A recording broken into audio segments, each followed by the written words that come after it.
That stitch should look pretty familiar to you, even if you've never taken a sewing class, because most of your clothes have that. Overlock. Overlock, okay? What is overlock? For some of you, that's a new term, but this should be very familiar. You put clothes on every day, right? Yeah, so it's a bunch of extra stitches that are looping around the raw edge to keep it from fraying when you wash it and wear it, okay?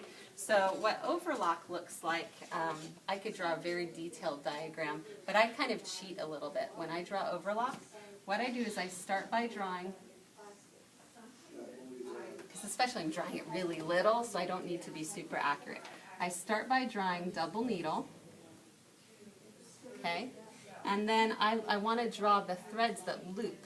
So I like to draw the loops kind of like this. So I'm going to draw them separate so you can see. So sort of a tall wavy line. And if I put them together, this plus this, I would get double needle with a wavy line. Something like that. Okay?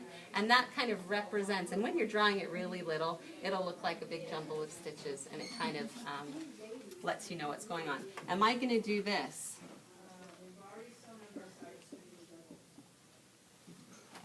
No, I'm not. Okay? The idea behind these drawings is I want to be able to hand these drawings to a pattern maker with maybe a set of measurements and say, I need this pattern. Or I could send this drawing to a factory with a set of measurements and say, can you manufacture 2,000 of these? Or I can hand this drawing to an artist and say, can you design a screen print for me and superimpose it on there? Or I can, for myself, I can fill it with fabric or color it in either with marker or digitally. So this is supposed to be an accurate representation of the shirt, not only its size and shape, but what details there are.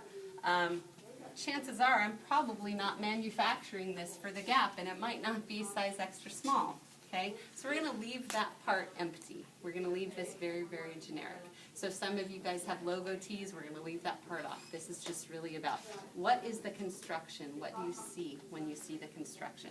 And if I draw in these details, a pattern maker, a sewer, a factory can look at it and go, oh, okay, she wants neck tape in there. Oh, she doesn't need neck tape. It's okay to have it dirty on the inside. Okay? So I'm going to show you how I draw these details flat on the table.